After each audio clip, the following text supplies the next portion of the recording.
মেহমান অতিথি আসলে ঝটপট বানিয়ে নেওয়া যাবে এমন একটা নাস্তার রেসিপি নিয়ে চলে আসলাম আপনাদের মাঝে। এতটা লোভনীয় আর এতটা মজাদার হয়ে থাকে, একদমই ঘরে বসিয়ে রেখে সঙ্গে সঙ্গেই কিন্তু বানিয়ে দেওয়া যাবে। তো এখানে আমি আটা নিয়ে নিয়েছি, আর আটার পরিবর্তে আপনারা ময়দাও নিতে পারবেন। আর এখানে নিয়ে নিলাম সুজি, যতটুকু আটা নিয়েছি ততটুকুই কিন্তু সুজি নিয়েছি। আর দিয়ে দিচ্ছি গুঁড়া দুধ 2 চা চামচ, মানে 2 চা চামচের থেকে একটু বেশি। দিয়ে দিলাম স্বাদ মতো লবণ, দিয়ে কিন্তু ভালোভাবে মিশিয়ে নিচ্ছি।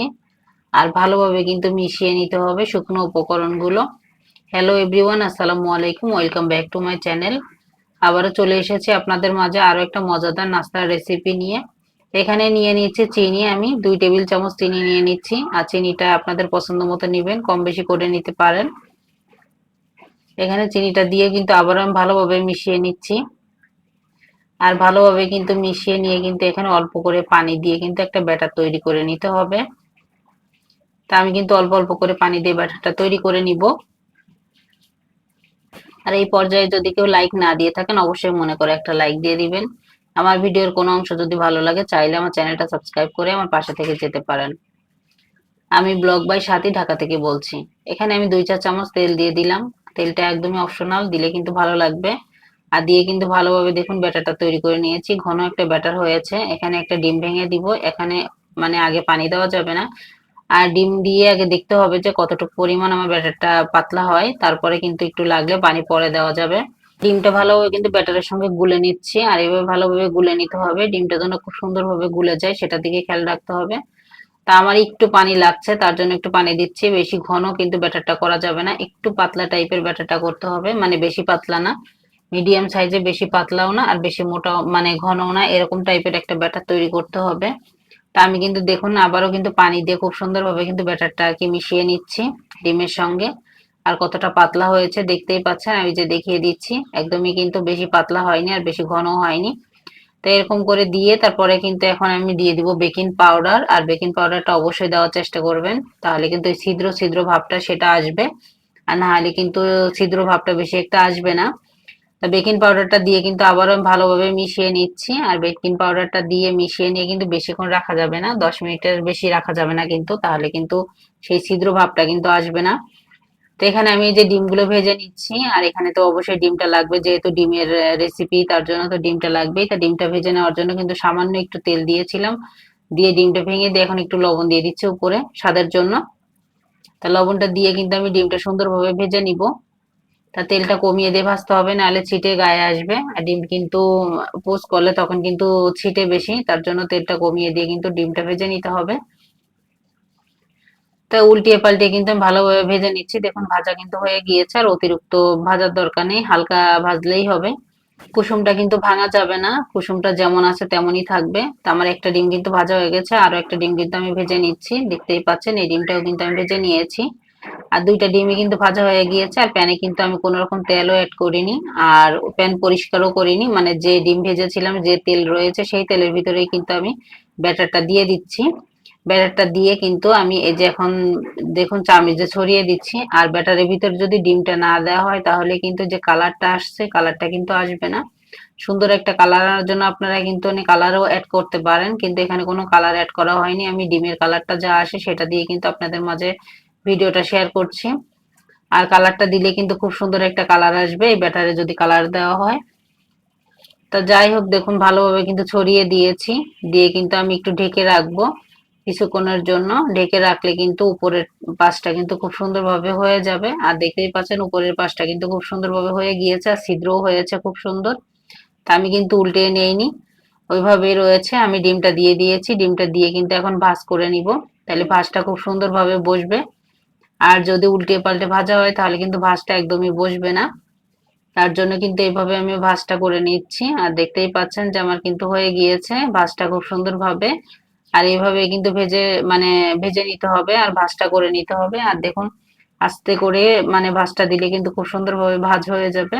আর কালারটা কিন্তু সেই ডিমটা দিয়েছিলাম সেই ডিমের কালারটাই এসেছে। এখানে কিন্তু আমি যে তেল দিয়ে দিয়েছি একটু, আর তেল না দিলে ডিমের যে কাঁচা গন্ধ সেই গন্ধটা কিন্তু আসবে, তার জন্য কিন্তু একটু তেল দিয়ে ভেজে নিলে ভালো লাগবে। আর তেল না দিলেও কোনো সমস্যা নেই, যারা ডিমের গন্ধ সহ্য করতে পারেন তারা কিন্তু তেল না দিয়েও মানে ভেজে নিতে পারবেন। তা আমি যেহেতু একটু তেল দিয়েছি, বাচ্চারা কাঁচা ডিমের গন্ধ হলে কিন্তু খেতে ভালো লাগবে না, বাচ্চারা খেতে চাবে না। তার জন্য কিন্তু খুব সুন্দরভাবে ডিমের কালারটা আমি আনার জন্য বা কাঁচা গন্ধটা যাওয়ার জন্য কিন্তু আমি একটু তেল দিয়ে ভেজে নিলাম। তা আমার কিন্তু একটা হয়ে গিয়েছে, আর একটা আপনাদের মাঝে দেখিয়ে দিচ্ছি। আর এভাবে কিন্তু ভেজে নেবেন, মাশাআল্লাহ এতটা মজা হয়েছে বিশ্বাস করবেন না। যে আমি তো খেয়েছি, আমি মানে বলছি আর কি যে খুবই মজা হয়েছে। অবশ্যই বাসায় ট্রাই করবেন, অনেক মজা করে খেতে পারবেন। মেহমান অতিথি আসলেও কিন্তু এই ঝটপট কিন্তু এই নাস্তাটা বানিয়ে দিতে পারবেন, আর নিজেরাও কিন্তু খেতে পারবেন। আর বাচ্চারা যদি বায়না করে খিদা লেগেছে কি খাবে, তখন কিন্তু সঙ্গে সঙ্গে এই নাস্তাটা বানিয়ে দিতে পারবেন বাচ্চাদেরকে। আমি কিন্তু আমার বাচ্চাকে টিফিনে দিয়েছিলাম, আর বাচ্চা কিন্তু অনেক মজা করে খেয়েছে। তো এখানে দেখুন আমি কিন্তু আরো একটা ডিম দিয়ে দিলাম, দিয়ে কিন্তু এটাও কিন্তু সুন্দরভাবে ভাজ করে নিব, আর ভাজ করে আমি ভেজে নিব। আর দেখতেই পাচ্ছেন যে আমি কিন্তু এটা উল্টিয়ে দিচ্ছি, আর এটা কিন্তু এখনো ভালোভাবে নিচের সাইডটা কালার আসেনি, কিন্তু তেল দিয়ে যখন ভাজবো তখন কিন্তু কালারটা চলে আসবে। আর জালটা কমিয়ে দিয়ে ভাজতে হবে, তাহলে কিন্তু খুব সুন্দরভাবে কালারটা আসবে, আর খুব সুন্দর মানে হবে আর কি নাস্তাটা। তা দেখতেই পাচ্ছেন যে ভাজটা খুবই সুন্দরভাবে হয়ে গিয়েছে। এখানে কিন্তু আবার আমি তেল দিয়ে দিয়েছি, দিয়ে কিন্তু খুব সুন্দরভাবে আবার আমি এটা ভেজে নিব। আর তেলটা লাগিয়ে দেওয়ার জন্য কিন্তু আমি একটু ঘুরিয়ে ফিরিয়ে নিচ্ছি, যাতে সব সাইডের তেলটা খুব সুন্দরভাবে লাগে। আর অল্প তেলেই কিন্তু হয়ে যায় ভাজা, দেখতেই তো পেলেন যে কতটুকু তেল দিয়ে ভেজে নিচ্ছি। তো এইভাবে কিন্তু খুব সুন্দর একটা কালার নিয়ে আসতে পারেন আপনাদের পছন্দ মতো। তা বেশি শক্ত হয়ে গেলে কিন্তু ভালো লাগবে না, একটু নরম নরম থাকলে কিন্তু ভালো লাগবে। তো এখানে দেখতেই পাচ্ছেন যে কালারটা চলে এসেছে, এখন কিন্তু আমি উঠিয়ে নিচ্ছি। আর যতটুকু রয়ে গিয়েছে মানে গোলা রয়ে গিয়েছে সেটুকু কিন্তু আমি ভেজে নিচ্ছি, এখানে আর ডিম অ্যাড করব না। তা মোট আমার 3টে ডিম লেগেছিল, একটা ব্যাটারের ভিতরে দিয়েছিলাম, আর 2টা ডিম কিন্তু ভেজে দিয়েছি। আপনারা কিন্তু এখানেও ডিম দিয়ে দিতে পারেন। তা আমি আর এখানে আর ডিমটা অ্যাড করলাম না, 3টা ডিম দিয়ে কিন্তু আমি নাস্তাটা তৈরি করে নিয়েছি। আর যে ব্যাটারটুকু রয়েছে সেটুকু দিয়ে কিন্তু আমি ভেজে নিয়েছি। যে ব্যাটারের ভিতরে কিন্তু ডিম, দুধ, চিনি সবই দেওয়া রয়েছে, আর এভাবে ভেজে দিলেও কিন্তু অনেক মজা করে বাচ্চারা খেয়ে নিবে, আর খুবই কিন্তু লোভনীয় আর মজাদার। এখানে দেখুন আমি 2টা যে ডিম ভেজেছিলাম সেই 2টা আপনাদের মাঝে পরিবেশন করলাম। এখন আমি কেটে দেখাবো যে কতটা লোভনীয় হয়েছে ভিতরে। তা দেখুন আমি যে এখন কেটে দেখাচ্ছি কতটা লোভনীয় আর কতটা মজাদার হয়েছে। আর এখনো পর্যন্ত যদি লাইক না দিয়ে থাকেন, মনে করে অবশ্যই একটা লাইক দিয়ে দিবেন। আর এরকম মজার মজার রেসিপি পেতে অবশ্যই আমার চ্যানেলটা সাবস্ক্রাইব করে রাখবেন, আর আমার চ্যানেলটা ভিজিট করতে পারেন। খুবই মজার মজার লোভনীয় রেসিপি পেয়ে যাবেন আমার চ্যানেলে। তা আমি কিন্তু এই যে 2টাই কেটে দেখালাম, আমি এখন কিন্তু ছোট ছোট করে কেটে নিব, যাতে আমার বাচ্চাকে টিফিনে দিতে সুবিধা হয়। এজন্য কিন্তু ছোট করে কেটে নিচ্ছি, আর এভাবে ছোট করে কেটে নিলেই কিন্তু টিফিনে দিতে সুবিধা হবে, বা ওইভাবেও কিন্তু দেওয়া যাবে, একটা করেও দেওয়া যাবে, কিন্তু ছোট করে দিলে বাচ্চারা খুব সুন্দরভাবে খেতে পারবে। তার জন্য কিন্তু আমি সুন্দরভাবে কেটে নিচ্ছি। তা মেহমান অতিথি আসলে আর কোনো টেনশনের কারণ নেই, ঝটপট কিন্তু এই নাস্তাটা বানিয়ে দিতে পারবেন মেহমান অতিথিকে। আর আজকের মতো বিদায় নিচ্ছি, আল্লাহ হাফেজ, আসসালামু আলাইকুম। সবাই ভালো থাকবেন, সুস্থ থাকবেন, আমাদের জন্য দোয়া করবেন। আবারও নতুন কোনো রেসিপি নিয়ে ফিরে আসবো আপনাদের মাঝে। আল্লাহ হাফেজ, আসসালামু আলাইকুম।